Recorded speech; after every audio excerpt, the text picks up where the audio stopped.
এই দেশটা যদি গড়তে হয় তাহলে আমরা আবারও অনুরোধ করব, যে গণভোটটায় আমরা সবাই রাজি ছিলাম, হ্যাঁ বলতে আমরা সবাই মিলে এখানে ক্যাম্পেইন করেছি, আসুন কোনো বিতর্ক ছাড়া এই গণভোটটা আমরা মেনে নিই।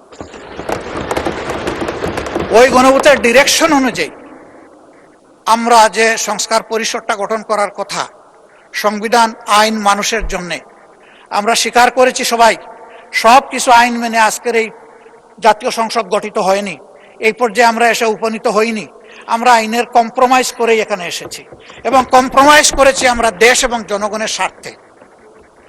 যদিও সময়সীমা চলে গেছে, আমরা যদি মাইন্ড ওপেন থাকি তাহলে আমরা মনে করি এখন রাস্তা বের করা সম্ভব এবং সেই রাস্তা বের করে আমরা এগিয়ে যাই। যতটুকু সংস্কার হওয়ার সংস্কার হবে, যেখানে সংশোধন হওয়ার সংশোধন হবে। আমরা সংশোধন বিরোধী নই, আবারও একেবারে স্পষ্টভাবে আমি জানিয়ে দিচ্ছি।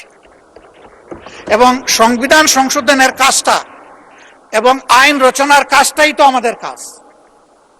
এই কাজে আমাদের পূর্ণ সহযোগিতা পাবেন। এটি একটি রুটিন কাজ, এটা আসবে, এটার জন্য আলাদা নোটিশ এবং প্রস্তাব আনার কোনো প্রয়োজন আছে আমি মনে করি না। আর যে প্রস্তাবটা এখানে আলোচিত হচ্ছে, এখনো আমরা জানতে পারলাম না অনুরূপ আরেকটা প্রস্তাব 30 তারিখ যেটা উত্থাপিত হয়েছিল মার্চ মাসের, সেটা আর কি হলো। সেটা যদি কোনো কিছু না হয়ে থাকে তাহলে পেন্ডিং একটা বিষয়ে প্রস্তাব থাকা অবস্থায় আরেকটা মুলতবি প্রস্তাব আসতে পারে কিনা আমি এই কার্যপ্রণালী বিধি পড়ে এটা বুঝতে পারি নাই।